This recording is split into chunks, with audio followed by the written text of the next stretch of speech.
Come ride the little train that is rolling down the tracks to the junction. Forget about your cares, it is time to relax at the junction. Lots of curves, you bet, and even more when you get to the junction. Petticoat Junction. There's a little hotel called the Shady Rest at the junction. Petticoat Junction. It is run by Joe. Come and be his guest at the junction. Petticoat Junction. Here's our lady M.D. She's as pretty as can be at the junction. Petticoat Junction.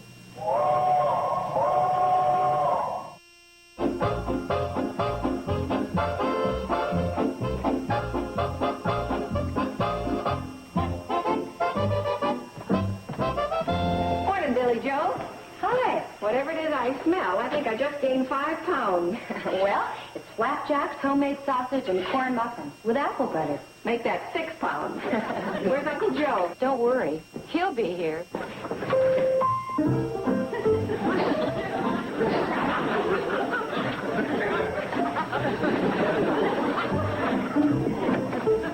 If my nose is right, then flapjacks and homemade sausage. I'll take double helping.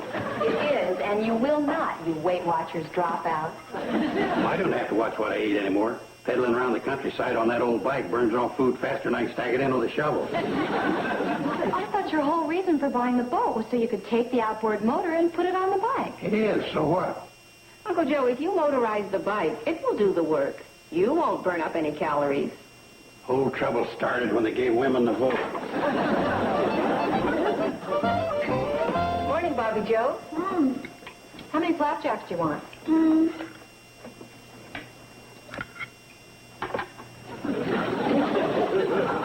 Uncle Joe. Well, I know Bobby Joe's um's better than you. She said 1, not 3. What's the point in wasting them? What are you reading? The most incredible new book. Do you know what's happening to most of the women in this country? Yeah, they're getting too smart for their own good. They're spending their lives just being women. It's all here and it's fantastic. Written by a man, no doubt, right? Wrong. The Feminine Mistake was written by a brilliant, enlightened female human being. Enlightened. I'll bet she flunked pot roast. Don't you want this? Your prejudice, Uncle Joe, is what this book is all about. You are denying me my humanity. Not to mention your flapjack. I've decided not to join that pathetic female brigade who waste all their time on old, worn-out excuses like husbands, babies, and homemaking just to get out of becoming a real person. Well, excuse me. I have to go look in on Mrs. Huxley. Poor Mrs. Huxley. A wonderful husband.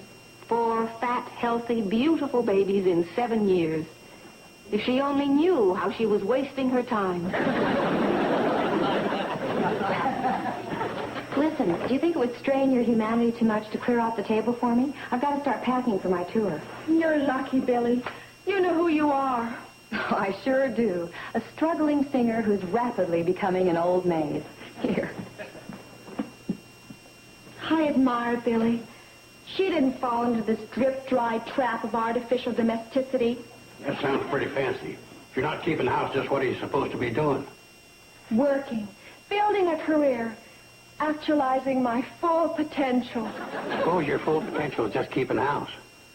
That would be too pathetic for even words. It all sounds pathetic.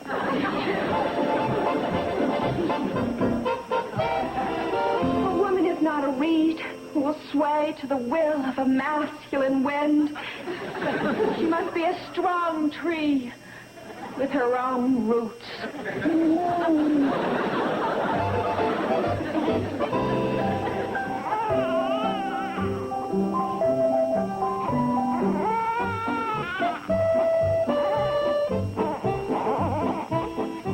Hand me that pen, please, Bobby Joe. There, sugar. Mama's here. That's what the book says. You're probably hear too much. Do you have any idea the statistics on children who are messed up because their mothers never became people? Nope. Over 47%. Good. Good? Well, she got up the bubble. That's why she was fussing. Maybe, or maybe not. I think it's here in chapter 4. Oh, here it is. Maybe she senses your resentment. Resentment? No, it's not sterile. Oh, there's another one on the counter. Would you get it for me, please? We're way behind schedule.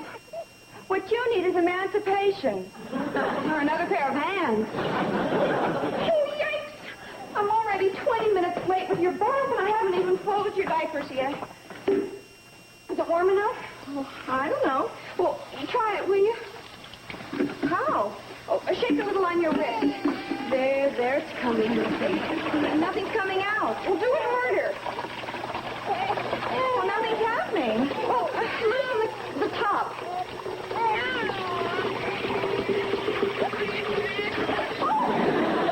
Joe, well, you said to.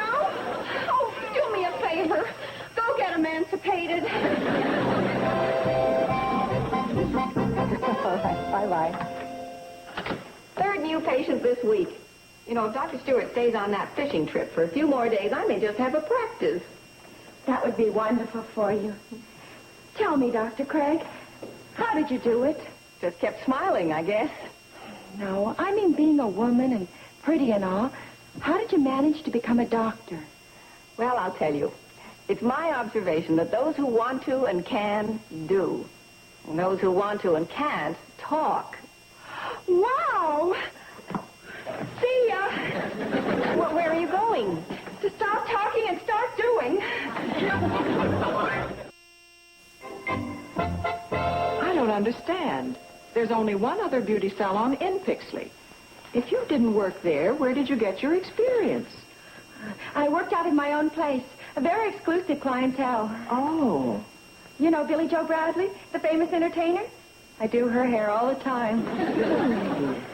And Mrs. Elliott, Mrs. Stephen Elliott, prominent young matron. Steady customer. Hey, that sounds good. I was going to train somebody, but with your experience, I guess I won't need to. There's a uniform in the back room.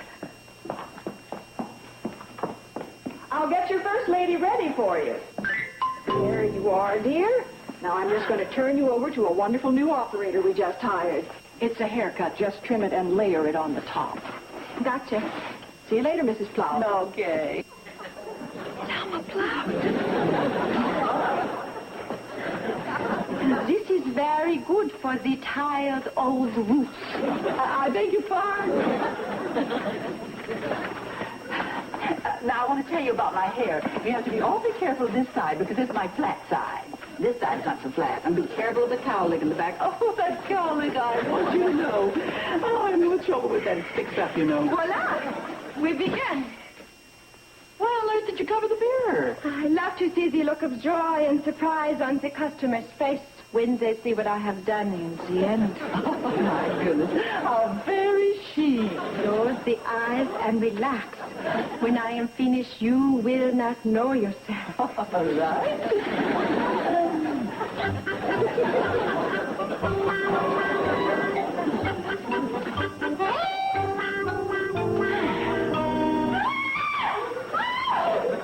What's going on here? Oh, my beautiful hair! Just look at my... No! That's Bobby Joe Bradley! And look at my hair, my beautiful hair! Oh, I'm so sorry. One, girl with dramatic flair to demonstrate surefire products. Pixley Department Store. Believe it or not, ladies, these small objects may be used to perform 27 different functions. It cuts. This one peels. It crushes and squeezes. They do everything but walk your dog. This one cuts.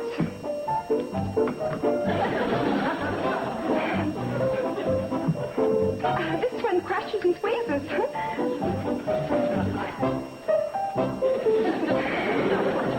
nothing wrong with this orange. Oh.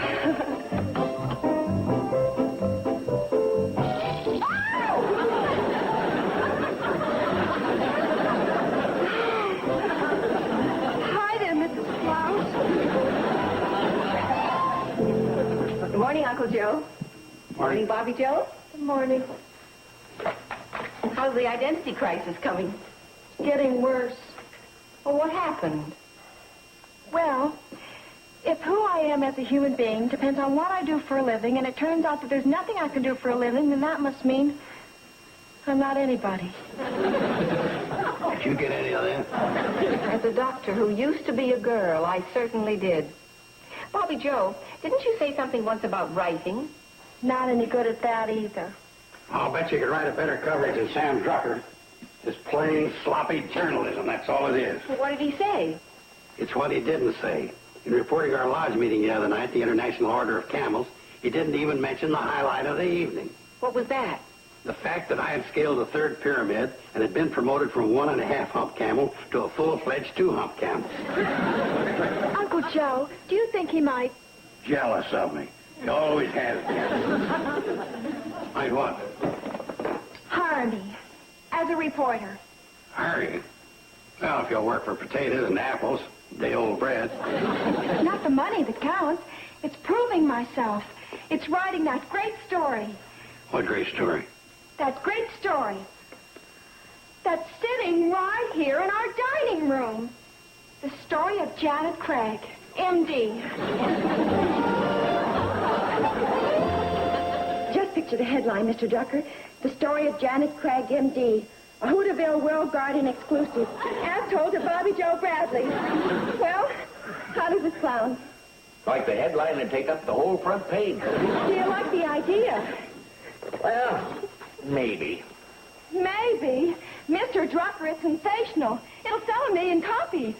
Well, I wouldn't want that, Bobby Joe. Why not? Because I only print 250. I'm to expand. Enlarge your staff. Grow with the valley. Well, what do you say? $25, not a penny more.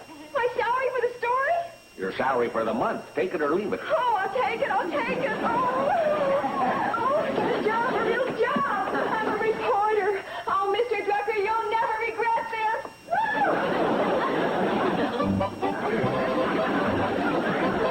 And so you decided against the mundane boredom of an ordinary marriage in favor of a stimulating, challenging career. Well, not exactly. It was a matter of first things first.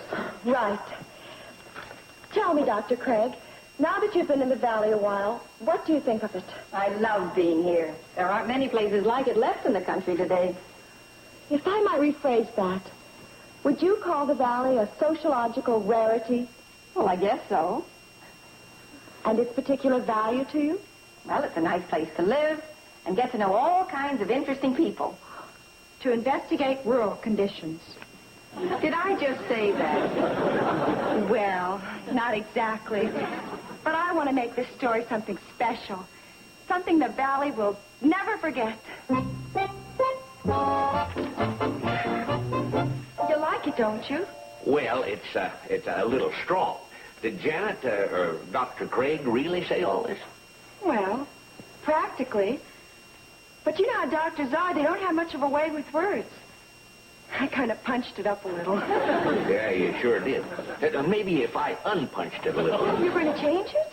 Well, I'm a little worried over the reaction of folks in the valley. You see, this makes it sound like Doc is talking down to them. Oh, but you're missing the whole point. It's an in-depth interview. The finest one I've ever done. It's the only one you've ever done. Well, that's why you can't change it. It undoes everything I've ever tried to accomplish. It destroys my self-confidence. It's like everything else for me. A failure. Okay, I give in. It'll run just as you wrote it, word for word. Oh, thank you.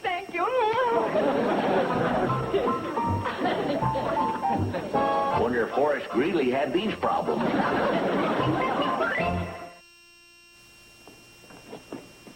Hi, Mr. Drucker. Any response to my story? Oh, boy, is there a response. Well, what is it? Well, let's put it this way. Remember my saying I run off 250 copies of each issue? Well, next week, I can cut that in half. Sorry. Oh, yes, Mrs. Martin.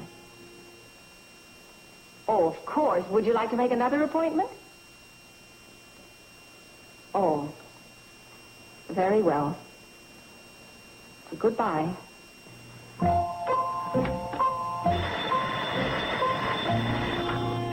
Dr. Craig speaking. Oh, hello, Selma. How's... You're canceling, too. Yes. We've decided that Henrietta's allergy can be treated in Pixley. That is until our own doctor gets back. Well, that's your privilege, of course, but would you mind telling me why?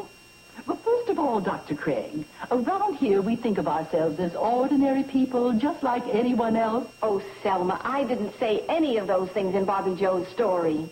And I'll tell you something else.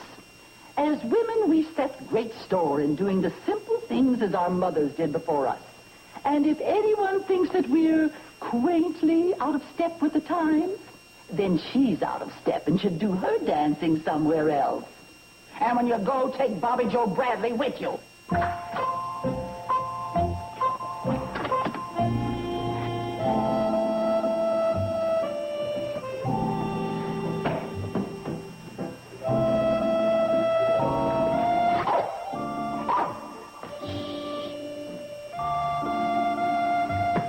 I have to go now, old friend.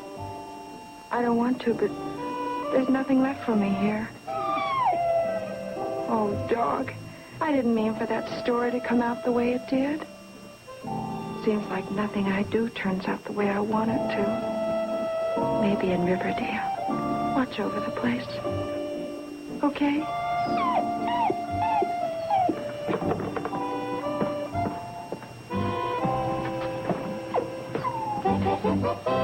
Bobby Joe! Wait a minute. My mind's made up, Dr. Craig. Don't try to stop me. I'm not. I'm going too.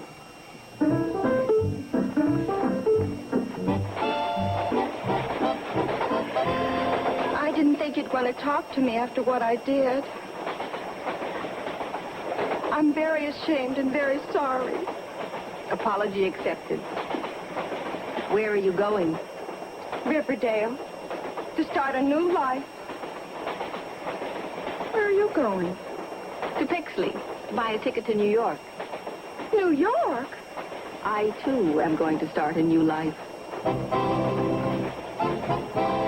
And then when you said she wasn't here, we went by Doc Stewart's office, but she wasn't there either. I think that story drove her away. Well, if Dr. Craig really did leave, she's on her way to Pixley right now. We can't get there in time. Maybe not, but we can sure try. What in the world is this? My new invention. Keep your fingers crossed. She'll do 50 if I can get her started. On land or water? Here, I've got to jump on her just as she starts. You pull this string. Okay.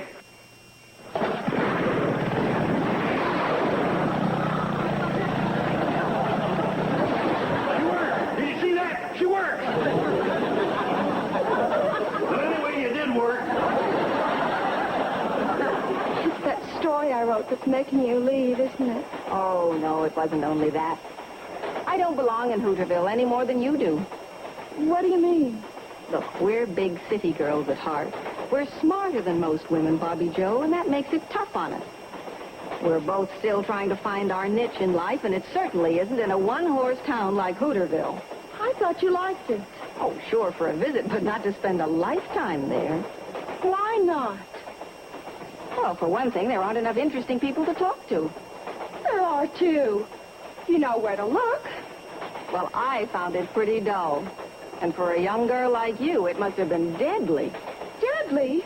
Why, I have dozens of friends and hundreds of places to go. Really? Well, then I suppose the reason you're leaving is because you don't have any meaningful work to occupy your time. Are you kidding? Why, I'm the only one left to give that woman's touch to the Shady Rest. Why, they need me. Then why are you leaving? I don't know. Why are you leaving? because I felt unhappy, dissatisfied, and a little foolish. Dr. Craig, don't you know that when you're running away, you can leave everything behind you but yourself? That's a good thought. What you've got to do is face up to people and show them that you're not really what they think you are. You really think so? Oh, I know so.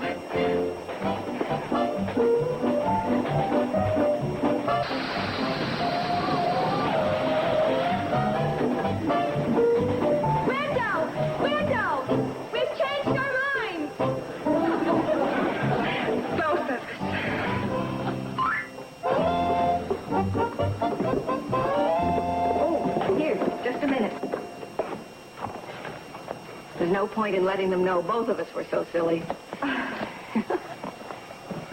Hi.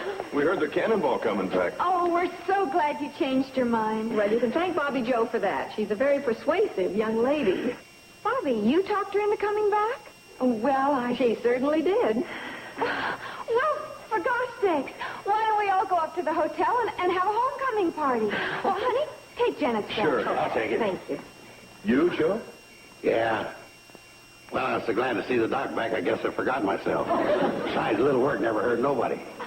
Oh, I got to write this down in my diary. Come on, you two. Uncle Joe, about that suitcase, Oh, don't worry, Doc. I'll see that it gets to Bobby Joe's room. you knew all along. Well, BJB don't stand for Janet Craig. Besides, you're a doctor. And? You wouldn't leave without your medical bag. Amazing, Mr. Holmes. Shall we? Say, what I just said about being glad you're back, that still goes. Oh, thank you, Joe. Your engagement was a success then, Billy Joe? Yes. But you know, it's funny. I'm always happy to be back home. Naturally. Running around from town to town like that can upset a person's appetite. Good morning. Good morning. Hi. What in the world is that? what's what? That? Oh, you mean this? Well, I think I finally found the real me. No kidding. Again? Do you know where women are making their greatest strides today? In science. And you're going to be an astronomer. Can you think of anything more thrilling? Exploring the universe, unlocking age-old secrets of the heavens. Maybe even discovering a comet. Well, it certainly sounds fascinating. When is all this going to happen? Starting tonight, I'm going up to Mount Wendy. That is, if Jeff's free to go along with me. Oh, is your boyfriend studying it too? No. Well, then what do you need him for? Oh, golly. What if I get all the way up there and I find out I don't like astronomy?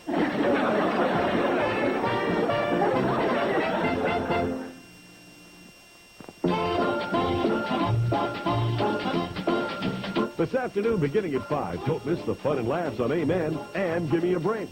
Then, stick around for the action and adventure on Night Rider and the A-Team.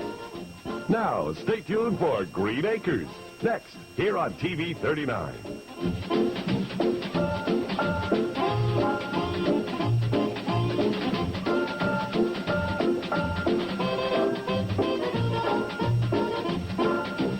Petticoat Junction.